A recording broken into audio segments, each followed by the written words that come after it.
Install Android 12 on Galaxy Tab S5e via LineageOS 19. Please check the description for important notes and all the download links. First download ROM and GApps packages, then transfer the downloaded files to the phone storage, link is in the description below. Step 2. Boot your device into TWRP recovery.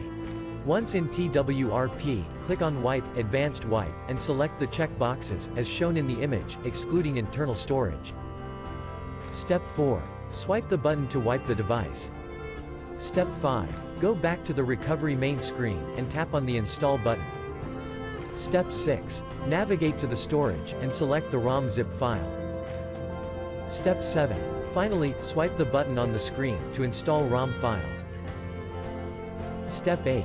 Flash the GApps zip package, in the same manner.